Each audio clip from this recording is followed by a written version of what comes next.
Assalamualaikum warahmatullahi wabarakatuh.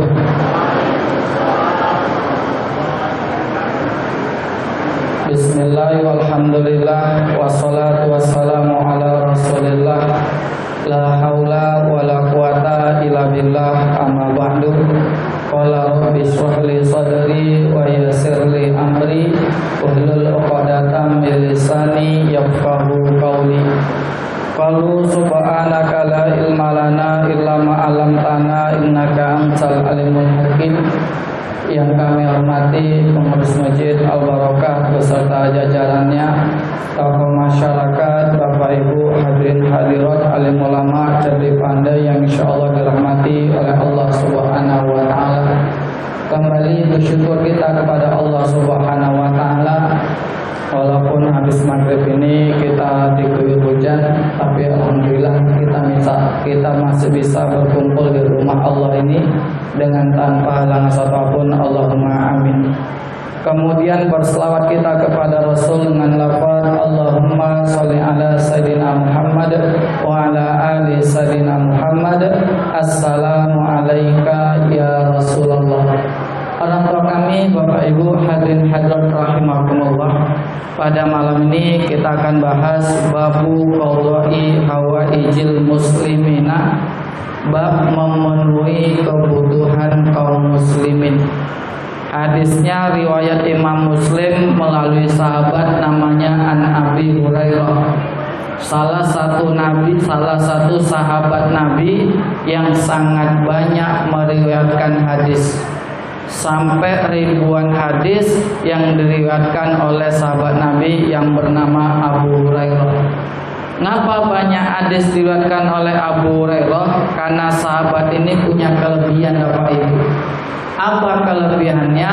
Tak pernah lupa terhadap apa saja yang disampaikan oleh Nabi besar Muhammad SAW. Kisahnya disebutkan dalam kitab Jawahirul Lu'iyah, dalam kitab Lu'lu' wal Marjan, mohon maaf. Suatu ketika Nabi Muhammad itu berkata pada para sahabatnya, "Wahai sahabatku, barang siapa di antara kalian yang membentangkan kain tempat aku nyampaikan tausiah, maka dia tak akan pernah lupa terhadap apa saja yang aku sampaikan." Langsung spontan sahabat Abu Hurairah, dia bentangkan kainnya kemudian diduduki oleh Rasul. Maka sejak saat itu sahabat Abu Hurairah selalu ingat terhadap apa saja yang disampaikan oleh Nabi Muhammad SAW. Apa pelajarannya? Kalau kita ingin mendapatkan kemuliaan, ingin mendapatkan sir dari seorang guru, maka jangan lupa memuliakan guru. Sir itu bentuk keistimewaan, apa itu? Hampir sama dengan bentuk karomah. Apa contoh yang paling nyata? Ketika Habib Umar datang ke Indonesia, itu maka ketika beliau mengisi pengajian tabligh akbar di Masjid Istiqlal, itu lantai 1, lantai 2 semuanya penuh, Bapak Ibu. Yang pengen dengarkan tausiah mereka itu sampai nginep-nginep, Bapak Ibu, tidur di hotel supaya bisa dengarkan tausiah beliau. Padahal pakai bahasa Arab, pendengarnya bisa paham ketika diterjemahkan. Yang datang sebanyak itu, Bapak Ibu, itu kalau nggak punya sir, nggak punya karomah, tak mungkin bisa datang sebanyak itu, Bapak Ibu. Partai-partai mana yang sanggup mengumpulkan orang sebanyak itu? Berapa dana yang dikeluarkan? Ini nggak pakai dana, cukup beliau datang, subhanallah, hatinya para jamaah digerakkan oleh Allah Subhanahu wa ta'ala. Ini salah satu caranya bisa mendapatkan demikian. Kalau niru sahabat Abu Hurairah itu memuliakan Nabi Muhammad SAW. Dan sekarang ini, Pak Ibu, yang hilang itu adab dari anak-anak, murid-murid kepada guru, itu banyak yang hilang, Pak Ibu. Akhirnya apa? Mereka besar banyak tak punya akhlak, tak punya adab. Padahal ketika beradab, ketika punya akhlak, maka pasti akan dimuliakan oleh Allah Subhanahu wa ta'ala. Contohnya, suatu ketika sahabat Ali bin Abi Thalib itu mau pergi sholat subuh berjamaah. Pas keluar dari rumah, di depannya ada orang tua yang jalannya pelan pakai tongkat. Maka sahabat Ali ini dalam rangka memuliakan, menghormati, tak dipotongnya, tak disalibnya, padahal jalannya lebar. Sampai jalan pelan-pelan di belakang orang tua tersebut. Pas sampai di masjid, ternyata orang tua ini tak masuk ke masjid, tapi malah lurus. Oh, sahabat Ali sadar, berarti ini bukan orang Islam. Akhirnya sahabat Ali ini masuk masjid, ikut sholat subuh pas Nabi sedang rukuk. Kemudian sahabat Ali ngikut, selesai sholat nambah lagi 1 rakaat, yang lain salam. Selesai salam, apa yang terjadi? Maka sahabat Nabi tanya kepada Rasul, ya Rasulullah, ngapa engkau tadi sholat ketika rukuk itu lama betul rukuknya?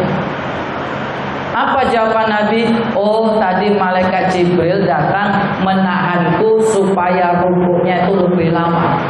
Ngapa ditahan ya Rasulullah? Nabi tak ngerti. Akhirnya malaikat Jibril pun memberitahu, tadi ada Ali terlambat. Aturannya dia nggak terlambat kalau tadi nggak memuliakan orang tua tersebut. Gara-gara berjalan di belakang orang tua tersebut, akhirnya sahabat Ali pun terlambat. Maka dalam rangka memuliakan sahabat Ali, yang memuliakan orang yang lebih tua walaupun bukan orang seagama, akhirnya Allah memerintahkan kepadaku untuk menahan engkau rukuknya supaya lebih lama, dan memerintahkan kepada malaikat Mikail untuk menahan matahari supaya tak terbit. Subhanallah. Itu keren apa itu? Orang tuh kalau sudah beradab, kalau sudah berakhlak, maka akan dimuliakan oleh Allah Subhanahu wa taala. Nabi Muhammad tuh mengapa manusia paling mulia? Karena akhlaknya bagus. Setelah Nabi Muhammad, siapa yang paling mulia? Sahabat Abu Bakar. Ngapa sahabat Abu Bakar ini paling mulia? Karena dibandingkan yang lain, sahabat Abu Bakar lah akhlaknya yang paling keren, akhlaknya paling bagus. Jadi kalau orang itu berakhlak, maka pasti akan dimuliakan oleh Allah Subhanahu wa taala. Kemudian apa hadisnya Ustaz? Qala Rasulullah sallallahu alaihi wasallam, Nabi bersabda, kata Nabi, man nafasa an mu'minin kurbatan min kurabid dunya, nafasallahu anhu kurbatan min kurabi yaumil qiyamah. Barang siapa yang melepaskan satu kesulitan orang mukmin dari berbagai macam kesulitan di dunia, maka Allah akan melepaskan baginya satu kesulitan dari berbagai macam kesulitan di hari kiamat. Ada kesulitan di dunia, ada kesulitan di akhirat. Banyak kesulitan di dunia, banyak juga kesulitan di akhirat. Lalu bagaimana cara melepaskan kesulitan di akhirat? Maka kita lepaskan kesulitan orang lain di dunia. Apa contohnya kesulitan orang lain di dunia? Saya yang paling miris Bapak Ibu, ketika melihat orang dililit pinjaman online atau pinjol, itu kasihan Bapak Ibu. Kadang bayar tuh sampai tinggi bunganya, bahkan sampai 100%. Kalau nggak dibayar, maka diancam. Bagaimana cara ngancamnya? Datanya disebarkan. Wah, bisa aja dapat data, na'udzubillah min dzalik. Ini kalau kita bisa bantu, itu keren apa Ibu? Daripada Bapak Ibu yang sudah haji 2 kali, 3 kali, tak usah ditambah lagi sampai 4 kali, 5 kali, jangan.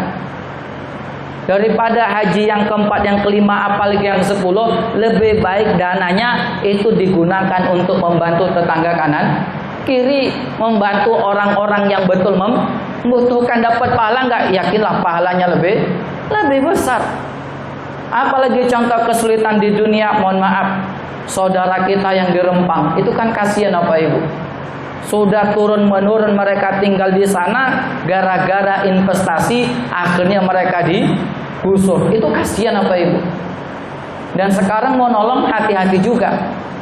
Karena yang sempat viral, mohon maaf, ada sahabatnya Al-Mukarram Ustadz Abdul Somad. Itu udah biasa beliau tuh ngasih makanan fakir miskin, ngasih makan orang susah. Tapi ketika bantu yang di Rempang, itu dipanggil juga sama polisi. La ilaha illallah. Ini meris apa itu? Saya mikir dalam soal Maun itu kan disebutkan Aro'aital ladzi yukadzibu biddin. Tahukah engkau siapa yang dimaksud pendusta agama? Apa contohnya? Ada dua. Yang pertama, fazalikal ladzi yad'ul yatim, yaitu orang yang menghardik anak yatim, wala yahuddu ala ta'amil miskin, dan tak mau menolong membantu orang-orang yang miskin. Orang yang tak mau menolong orang fakir miskin, tak mau menyuruh orang lain untuk bantu orang fakir miskin, maka dia disebut pendusta agama. Lalu ada orang menghalangi orang lain untuk membantu orang yang susah, kira-kira disebut apa Pak Ibu? Oh, itu kejam Bapak Ibu. Ini mau terjadi. Tapi inilah bentuk kesulitan di dunia. Banyak kesulitan dunia Pak Ibu. Bahkan saya pernah jumpain waktu saya jadi guru MDA. Datang wali murid, Ustadz, mohon maaf Ustadz, saya tak bisa ambil SPP. Ngapa gitu Pak? Ya karena ekonomi lagi sulit Pak Ustadz. Kemarin saja dapat daging kurban, itu tak kami makan. Terus ya dagingnya kami jual, belikan beras Pak Ustadz. Miris apa Ibu? Orang susah di dunia ini banyak apa Ibu? Kalau Bapak Ibu lihat acara program bedah rumah orang pinggiran, itu pasti netes air mata. Sehari penghasilan 20.000, 30.000, makan cuman pakai garam, makan seadanya, rumahnya banyak tikusnya. Ini kan banyak susah Pak Ibu. Ini bentuk kesulitan di dunia. Kalau kita bantu kesulitan orang lain di dunia, maka Allah bantu juga kesulitan kita di akhirat. Mulai dari kapan? Mulai dari sakaratul maut Bapak Ibu. Kalau saya tanya Bapak Ibu yang hadir, ini jelas Bapak Ibu ya. Kira-kira sakaratul maut itu sakit atau tidak? Oh, sakit Bapak Ibu. Makanya kita diajarkan sebuah doa, Allahumma hawwin alaina fi sakaratil maut. Ya Allah, mudahkanlah kami, ringankanlah kami ketika menghadapi sakaratul maut. Bagaimana sakitnya sakaratul maut? Kata Nabi, seperti orang ditebas pakai pedang sebanyak 1000 kali. Seperti tombak yang dipanaskan, ditusukkan di domba, kemudian ditarik kembali. Kata Nabi Musa, Nabi yang paling kuat tenaganya itu Nabi Musa. Sekali tinju itu langsung mati ya Pak Ibu. Ngapa Nabi Musa dikeluarkan dari keluarga Fir'aun? Karena ninju orang, sekali tinju mati. Ada batu besar diangkat oleh beberapa orang tak kuat, tapi diangkat oleh Nabi Musa itu terangkat. Begitu kuatnya tenaga Nabi Musa Pak Ibu.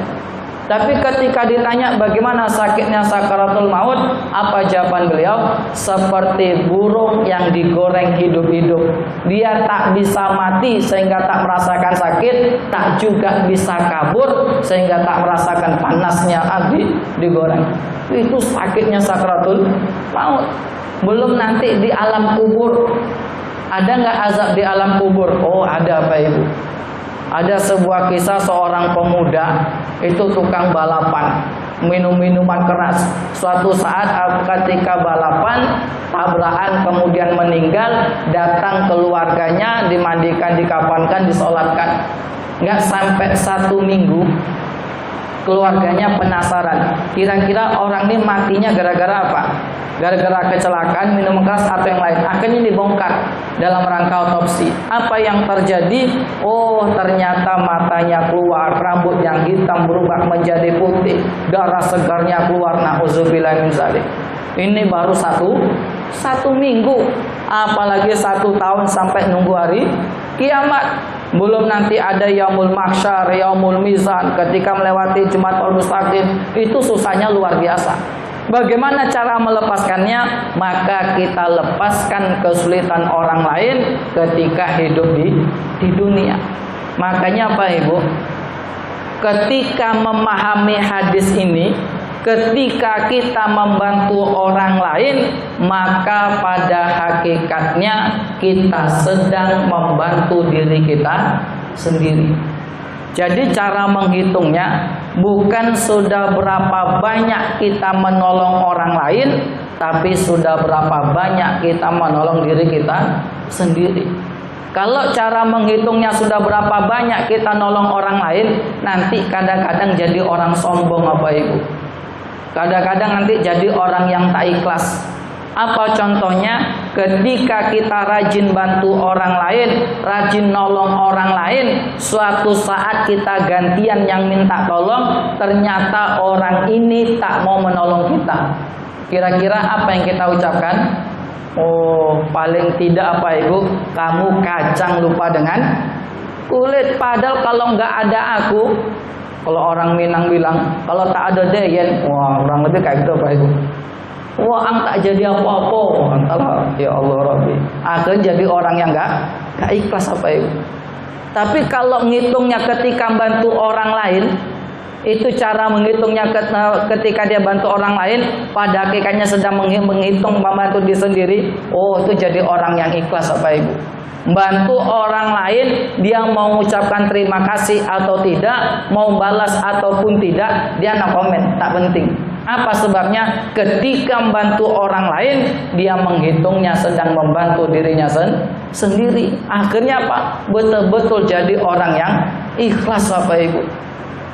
Apa contohnya? Ahmad bin Hambal, Imam Ahmad bin Hambal.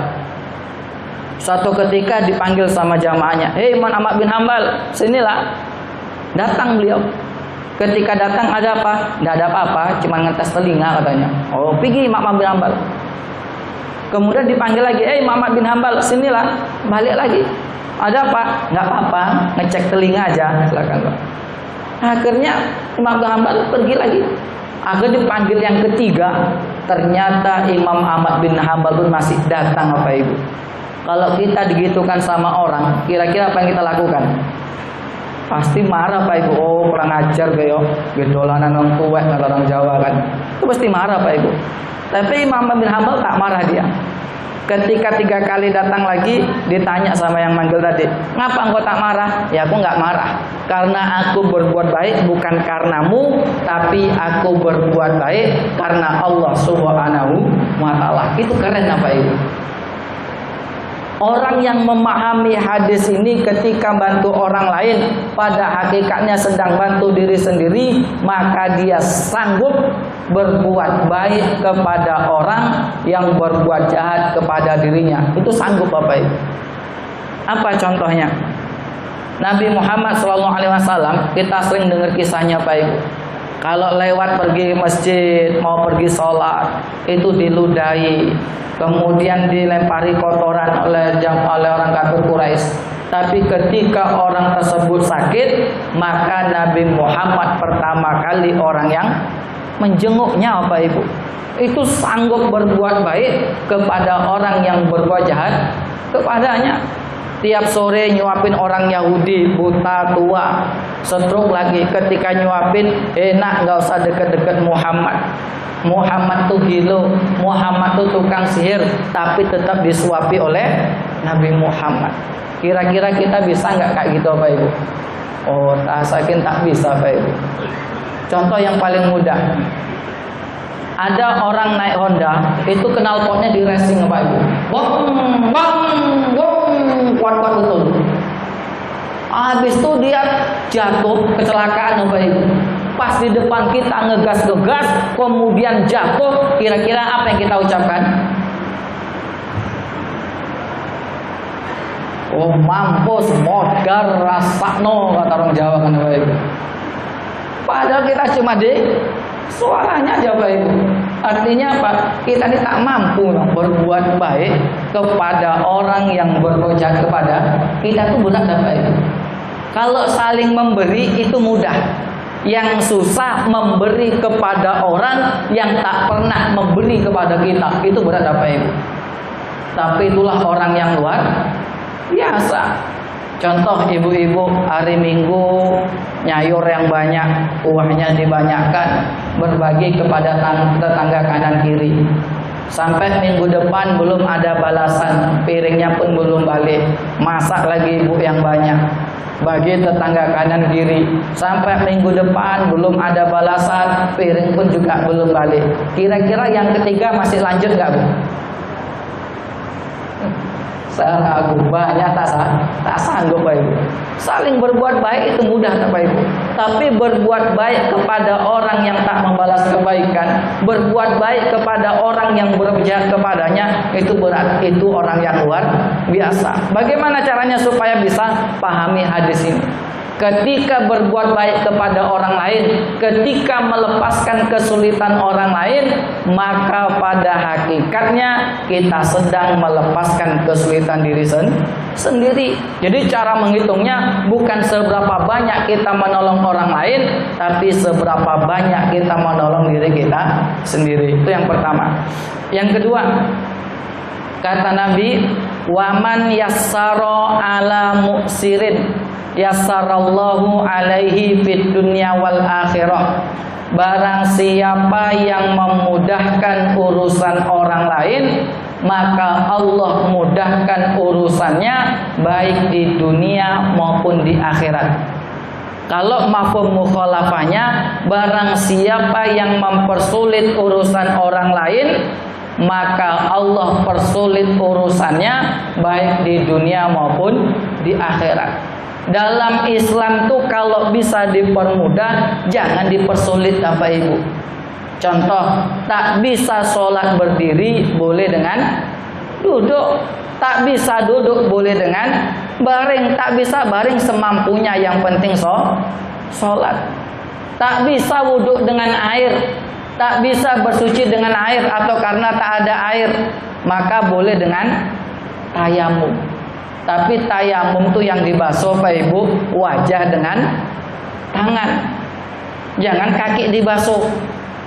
Ada kemarin namanya Kamuldoko, wah dia sholat di kereta api ya Pak Ibu, karena nggak ada air, memang nggak ada air, nggak tahu saya Ibu. Tayamum dia, bagaimana tayamumnya? Diginikan dinding, mis wajah, diusap ke kaki, itu salah Pak Ibu. Tahu Ustaz videonya Ustaz ya? Tayamum itu dibasuh wajah dengan tangan. Kalau mau ngambil air wudhu, itu lengannya digulung Pak Ibu. Ada orang wudhu di TV itu pas azan lagi viral, tangannya nggak digulungnya nggak sah. Itu pula mau jadi presiden. Allah. Enggak, ini penting Pak Ibu. Karena kalau nggak jelaskan nanti diikut-ikut pula kan itu orang wudhu nggak dilipat tangannya. Panas sangat dibasuh, rukunnya sampai siku. Orang tua kami, ibu-ibu yang insya Allah dirahmati oleh Allah Subhanahu Wa Taala. Artinya Pak dalam Islam, kalau bisa dipermudah, jangan dipersulit. Jadi dalam Islam itu mudahkanlah urusan orang lain, maka Allah mudahkan urusannya baik di dunia maupun di akhirat. Tapi kalau dibalik, barang siapa yang mempersulit urusan orang lain, maka Allah persulit urusannya baik dunia maupun akhirat. Saya yakin betul hadisnya Pak Ibu. Saya punya pengalaman. Saya dulu kuliah S1 yang bikin lama selesainya itu deskripsi. Gara-gara apa? Dapat dosen kalau bimbingan tuh susah kali ya Pak Ibu. Itu saking sakit hatinya saya Pak Ibu, sering ditolak. Itu sempat saya pengen tuh kalau bisa dosen ini disantet lah supaya mati nih, nggak ada yang lagi korban. Sempat kayak itu Pak Ibu, saking gondoknya. Saya datang duluan di depan kantornya, dia belum datang. Habis itu beliau naik sampai masuk, udah masuk nggak nyampe 5 menit saya gantian masuk. Assalamualaikum Pak. Waalaikumsalam. Ada Pak, mau bimbingan Pak. Silakan kau keluar dulu. Saya baru datang, saya tunggu di luar sampai jam 12 orang sholat Jumat, tak juga bisa ketemu. Akhirnya pulang saya. Besoknya waktunya bimbingan, teman saya masuk. Habis teman saya masuk keluar, kemudian saya masuk. Ngapa kamu masuk? Mau bimbingan. Belum saya panggil, keluar. Keluar siapa Ibu? Pada sakit hati betul tuh, makanya pingin saya santet apa Ibu. Tapi saya tak bisa nyantet enggak. Saya kan punya kawan juga di Jawa Pak Ibu. Tapi enggak macam di film-film nyibel orang tuh enggak. Keluar ular, keluar lintah, itu enggak ada Pak Ibu. Bohong itu. Cuma kalau teman-teman tuh kalau dia bisa nyakiti kita, apa kita tak bisa nyakitin dia? Nanti nek onda jatuh, nanti nek onda kepleset, masuk rumah sakit. Kurang lebih kayak gitu aja Pak Ibu. Akhirnya saya cari lah tuh tanggal lahirnya, foto-fotonya, cari apa ibu. Tapi susahnya minta ampun, karena teman nggak punya medsos juga. Akhir ketika sudah ketemu, saya kasihkan teman. Tapi sebelum itu saya curhat dengan dosen saya, Pak, kalau udah disantet tuh gimana tuh Pak? Ngapa gitu Kri? Sakit hati saya Pak. Supaya yang lain nggak ada yang korban. Nggak usah Kri, sabar, sabar. Udah makin saya ditolak-tolak terus, saya lapor lagi, sabar Kri. Ketiga kali, lanjutlah Kri, lanjut. Baru saya cari datanya Pak Ibu. Tapi untungnya waktu itu, sebelum kejadian, saya pergi ke Gramedia. Kemudian ada 2 buku saya beli itu. Satu, dampak memaafkan bagi kesehatan. Yang kedua, keutamaan memaafkan. Akhirnya habis baca itu, adalah nggak jadi saya lanjutkan Bapak Ibu. Kalau sempat lanjutkan, dosa besar juga Bapak Ibu. Untung tak jadi lanjut Bapak Ibu. Akhirnya saya batalkan, kemudian saya ganti pembimbing, ganti judul, baru selesai Bapak Ibu. Tapi yang saya ambil pelajarannya betul, ketika dia suka mempersulit urusan orang lain, dipersulit urusan mahasiswanya, akhirnya Allah persulit juga urusannya. Dia ngerjakan disertasi S3 itu tak siap-siap Bapak Ibu. Sekarang saya tangga Allah al-Musofo kok lama betul. Padahal kok saling mempermudah, apa susahnya? Ada mahasiswa 2 orang bimbingan, kamu bantu ya, tolong bantu Bapak kerjakan disertasi Bapak bab 1, yang ini bab 2, ini bab 3, ini bab 4, ini bab 5. Dia tinggal ngoreksi, kan selesai Bapak Ibu. Apa susahnya? Tapi karena ketika mempersulit urusan orang lain, maka Allah persulit juga urusannya dunia akhirat. Kalau kita ingin dimudahkan urusannya oleh Allah, maka mudahkan juga urusan orang lain Bapak Ibu. Selagi bisa dimudahkan, janganlah dipersulit. Itu yang kedua. Kemudian apa bedanya Ustadz antara melepaskan kesulitan orang lain dengan memudahkan urusan orang lain? Itu beda Pak Ibu. Bedanya seperti ini contohnya. Seandainya saya atau kita memberi hutang kepada orang lain, kemudian ketika yang dihutang ini susah, ekonomi betul-betul susah, tak ada kerjaan, tak bisa bayar. Akhirnya kita bilang, ya udah karena kamu lagi sulit, cari kerjaan nggak usah dapat, hutangmu nggak usah dibayar, lunas. Maka itu disebut dengan melepaskan kesulitan orang lain. Tapi kalau memudahkan enggak, karena kamu dalam keadaan susah, belum bisa bayar, ya udah nggak usah dipaksa. Cuman nanti kalau ada uang, ada lebih, silakan diangsur, silakan dicicil. Itu namanya memudahkan urusan orang lain Bapak Ibu. Tapi ingat, kalau kita menghutangi orang lain, kemudian dia tak bayar-bayar, kita mau mengikhlaskan, itu kita sebutkan Bapak Ibu. Kita kasih tahu orangnya. Karena kalau nggak dikasih tahu, nanti kejadiannya kayak gini Bapak Ibu. Umpamanya orang minjem dengan saya 5 juta. Adalah saya ikhlaskan lah, capek nagih-nagih nggak dibayar, udah diikhlaskan. Akhirnya berjalan waktu setahun 2 tahun kemudian, dia datang ke rumah saya lagi, datang ke rumah kita. Pak, Bu, mohon maaf, saya membayar hutang. Dulu ini sudah diikhlaskan, tahu cuman nggak dibilang. Berjalannya waktu dia datang lagi ke rumah mau bayar hutang. Itu kira-kira kita terima nggak? Susah Pak.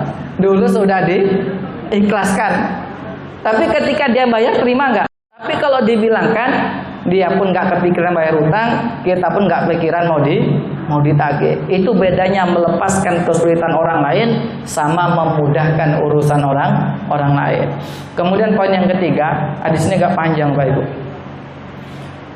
Yang ketiga kata Nabi, waman satara musliman satarahullahu fid dunya wal akhirah.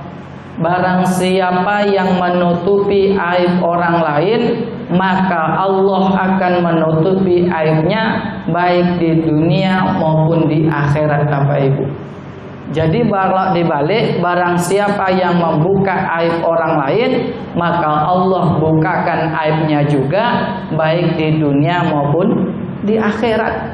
Saya yakin Bapak Ibu, setiap kita ini pasti punya aib masing-masing Bapak Ibu. Dan kita berdoa mudah-mudahan jangan sampai ditemukan alat pendetektor aib Bapak Ibu.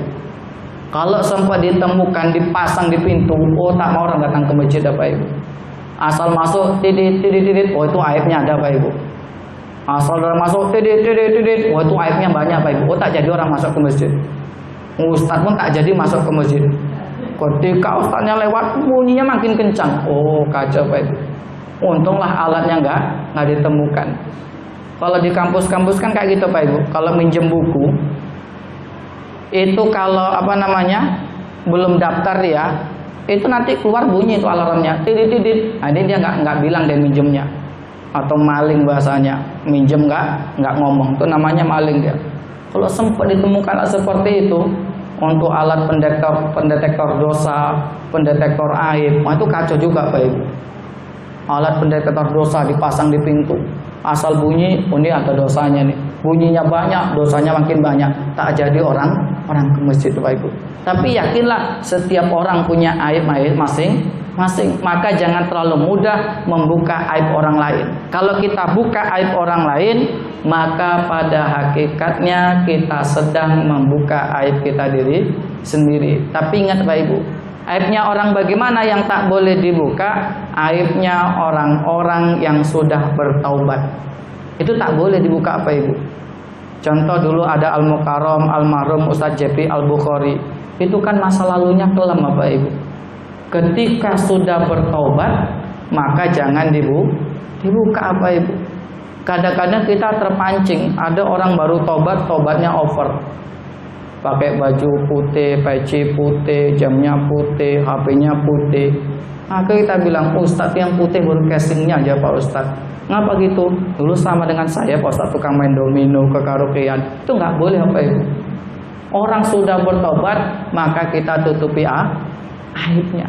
Dan ingat, kalau aib itu sudah ditutup oleh Allah, jangan kita buka-buka Bapak Ibu. Khususnya pada diri sendiri. Karena dalam hadis Nabi, di antara dosa yang tidak diampuni oleh Allah, itu orang yang punya aib, kemudian dia bangga dengan aibnya. Dia buka aibnya sendiri. Kata Nabi, kullu ummati, setiap umatku mu'afan, itu bisa diampuni dosanya oleh Allah, ilal mujahirin, kecuali orang-orang mujahirin.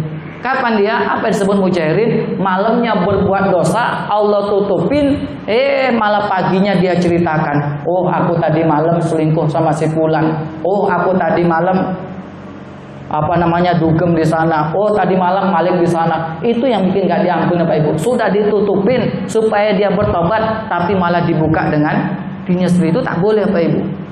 Atau Bapak Ibu punya masa lalu yang kelam, itu jangan ceritakan kepada anak.